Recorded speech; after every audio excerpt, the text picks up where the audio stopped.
بسم اللہ الرحمن الرحیم۔ السلام علیکم ناظرین، آپ دیکھ رہے ہیں اردو ادب کی چاشنی اور میں ہوں ماجد خان۔ آج دبستان کی تعریف، دبستان دہلی کے بارے میں بات ہوگی۔ سب سے پہلے دبستان کی تعریف دیکھتے ہیں۔ جب ایک مخصوص دور سے تعلق رکھنے والے شعراء یا نثر نگار اپنے دور کے سیاسی، معاشی اور معاشرتی رجحانات اور رویوں اور رجحانات کے حوالے سے شاعری یا نثر تخلیق کرے تو دبستان وجود میں آتا ہے۔ اب دیکھتے ہیں دبستان دہلی کا پس منظر۔ دبستان دہلی اردو ادب کا اولین اور مخصوص دبستان ہے جو دہلی شہر اور خصوصاً قلعہ معلیٰ کی زبان و ادب کا نمائندہ سمجھا جاتا ہے۔ اورنگزیب کی وفات کے بعد اس کا بیٹا معظم تخت نشین ہوا، لیکن اس کے بعد معظم کے بیٹے معیز الدین نے اپنے بھائی کو شکست دے کر حکومت بنائی۔ معیز الدین کے بھتیجے فرخ سیر نے سید برادران کی مدد سے حکومت حاصل کی، لیکن سید برادران نے فرخ سیر کو بھی ٹھکانے لگا دیا۔ اس طرح 1707 سے لے کر 1719 تک دہلی کی تخت پر کئی بادشاہ تبدیل ہوئے۔ محمد شاہ رنگیلا کی عیاشی کے دور میں نادر شاہ درانی نے دہلی پر حملہ کر دیا اور دہلی کی اینٹ سے اینٹ بجا دی۔ پھر احمد شاہ ابدالی نے حملے مزید کثرت بھی پوری کر دی۔ دوسری طرف مرہٹے، جاٹ اور روہیلے آئے دن دہلی پر حملہ آور ہوتے اور قتل عام کرتے۔ اس دور میں کئی بادشاہ بدلے اور مغل سلطنت محدود ہوتے ہوتے صرف دہلی تک محدود ہو کر رہ گئی اور آخری تاجدار بہادر شاہ ظفر کو انگریزوں نے معزول کر کے رنگون بھیج دیا۔ یہ تھی دہلی کی مختصر تاریخ، جس میں دبستان دہلی کا ادب پروان چڑھا۔ یہ ایک ایسا پرآشوب دور تھا جس میں ہر طرف بدنظمی، انتشار اور پستی کا دور دورہ تھا۔ ملک میں ہر طرف بے چینی تھی۔ اس حالت کی وجہ سے جس قسم کی شاعری پروان چڑھی، دبستان دہلی اسی سے مشہور ہوا۔ سیاسی اور معاشرتی حالات کی بدولت دبستان دہلی میں جس رنگ شاعری کا رواج ہوا، اس کی خصوصیات درج ذیل ہے۔ فارسی آمیز زبان۔ دبستان دہلی کے شعراء کے ہاں فارسیت کا بہت غلبہ تھا، کیونکہ شعراء دہلی فارسی کی شعری روایت سے متاثر تھے اور ان پر فارسی شعراء کا گہرا اثر تھا۔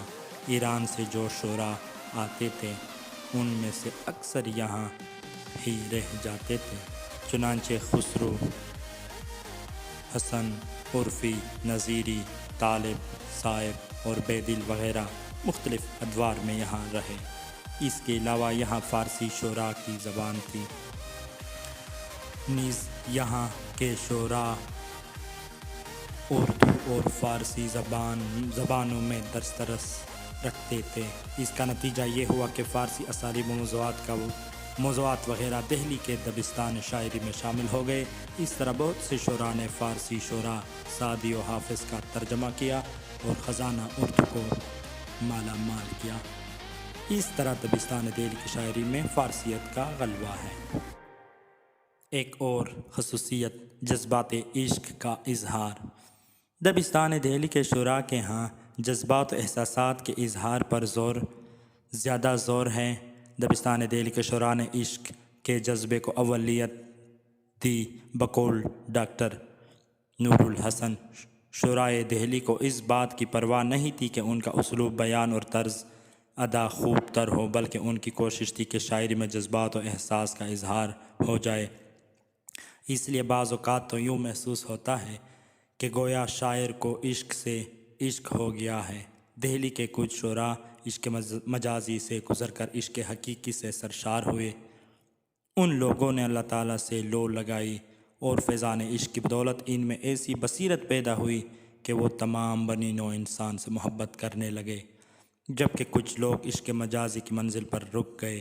چنانچہ ان کی شاعری میں محبت کا سوز اور تڑپ موجود ہے، جبکہ کچھ لوگ نفس پر قابو نہ پا سکے اور وہ بھول-ہوسی میں مبتلا ہو کر رہ گئے۔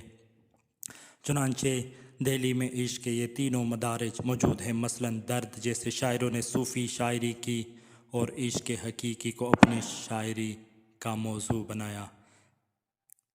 مثال کے طور پر، قاصد نہیں یہ کام تیرا اپنی راہ لے، اس کا پیام دل کے سوا کون لا سکے۔ جب وہ جمال دل فروز، صورت مہر نیم روز، آپ ہی ہو نظارہ سوز، پردے میں منہ چھپائے کیوں۔ ایک اور خصوصیت عشق مجازی۔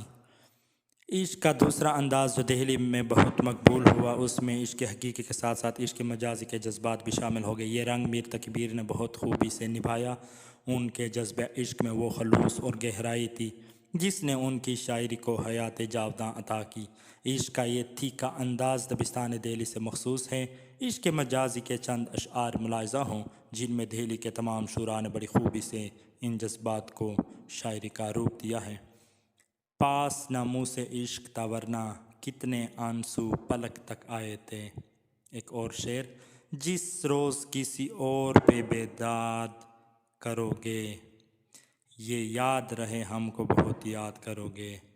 لوگ کہتے ہیں عاشقی جس کو، میں جو دیکھا بڑی مصیبت ہے۔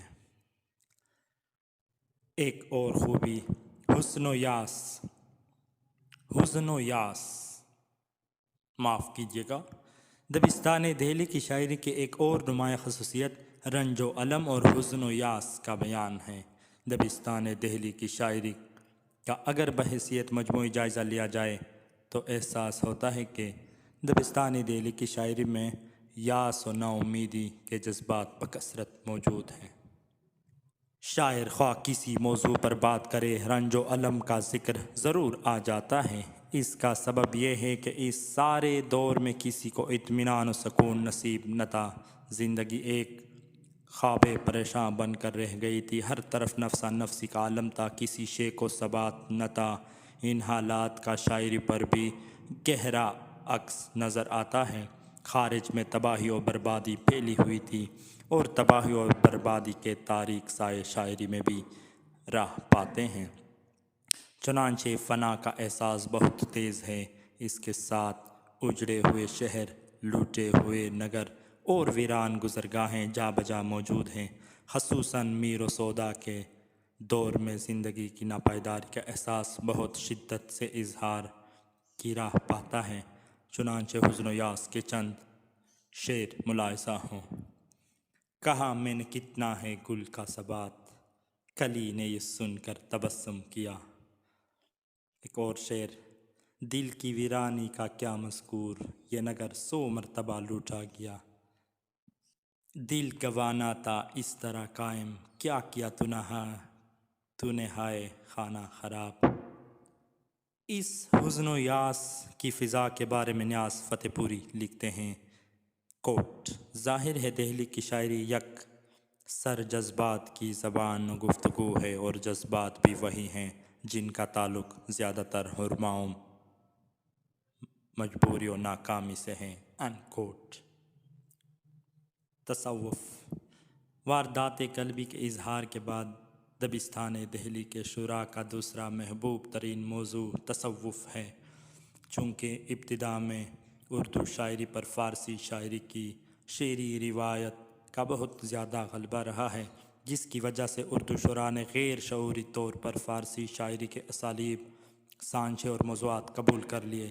دوسری طرف اس موضوع کو اس لیے بھی مقبولیت ملی کہ تصوف میں بھی قناعت، صبر و توکل اور نفی ذات کے نظریات نے زیادہ زور پکڑا، کیونکہ اس زمانے کے حالات ہی ایسے تھے جن کی بنا پر لوگ ترک دنیا کی طرف مائل ہو رہے تھے۔ اس زمانے میں یہ خیال عام تھا کہ تصوف برائے شعر گفتن خوب است۔ ان میں کچھ تو صوفی شعراء تھے، لیکن زیادہ تر شعراء نے محض رسمی طور پر تصوف کے مضامین کو نظم کیا۔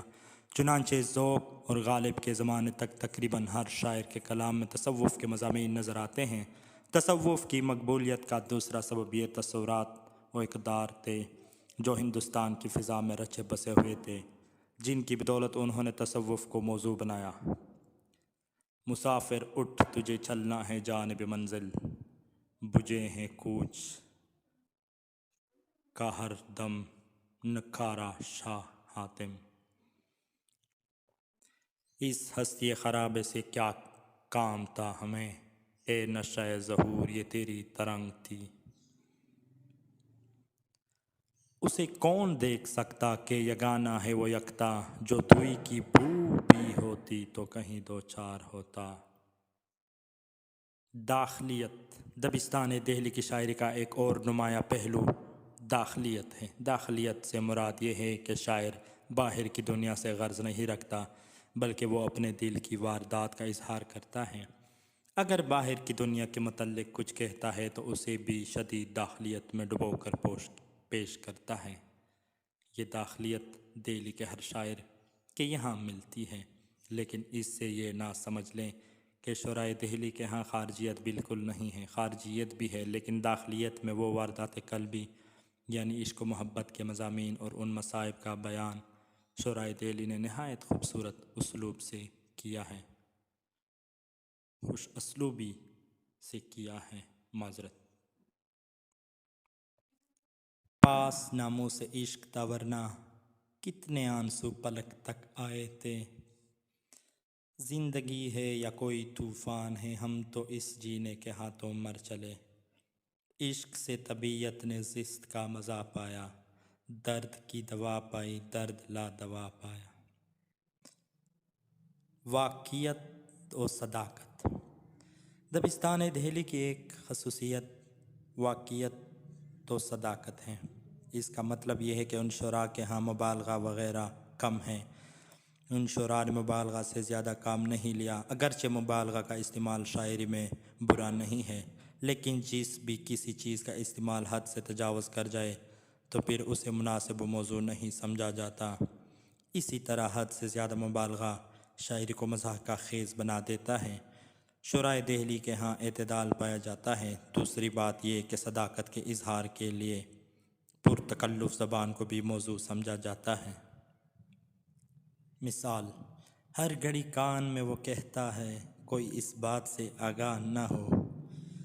ایک اور شعر، سخت کافر تھا جس نے پہلے میر مذہب عشق اختیار کیا، اس سادگی پہ کون نہ مر جائے خدا، لڑتے ہیں اور ہاتھ میں تلوار بھی نہیں۔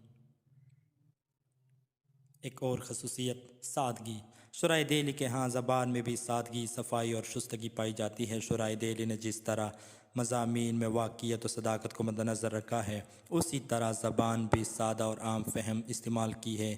اگرچہ ان شعراء نے سنتوں کا استعمال کیا ہے، لیکن وہ سنت برائے سنت کے لیے نہیں ہے، اس کی بجائے ان شعراء نے معنوی حسن کی طرف زیادہ توجہ دی ہے۔ یہی وجہ ہے کہ ان کے یہاں تشبیہ اور استعارے کا استعمال حد سے آگے نہیں بڑھتا۔ میر این نیم باز آنکھوں میں ساری مستی شراب کی سی ہے، دل بھی تیرے ہی ڈنگ سی کا ہے، آن میں کچھ ہے آن میں کچھ۔ اختصار، شعرائے دہلی کے کلام میں جہاں زبان میں سلاست و روانی کا عنصر نمایاں ہے، وہاں اختصار بھی ہے۔ اس دور میں دوسری اصناف کے مقابلے میں غزل سب سے زیادہ نمایاں رہی ہے، اور غزل کی شاعری اختصار کی متقاضی ہوتی ہے۔ اس میں نظم کی طرح تفصیل نہیں ہوتی، بلکہ بات اشاروں کنایوں میں کی جاتی ہے، اس لیے ان شعراء کے ہاں اختصار ملتا ہے۔ نیز غزل کا مخصوص ایمائی رنگ بھی موجود ہے۔ یہاں کے شعراء اپنے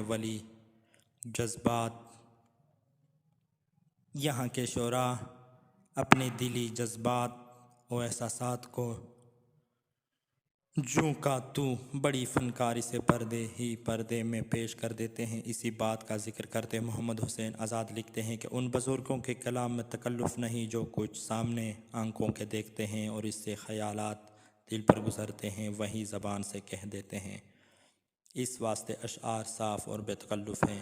ہم نشیں ذکر یار کر کچھ آج، اس حکایت سے جی بہلتا ہے، بے وفائی پہ اس کے دل مت جا، ایسی باتیں ہزار ہوتی ہیں۔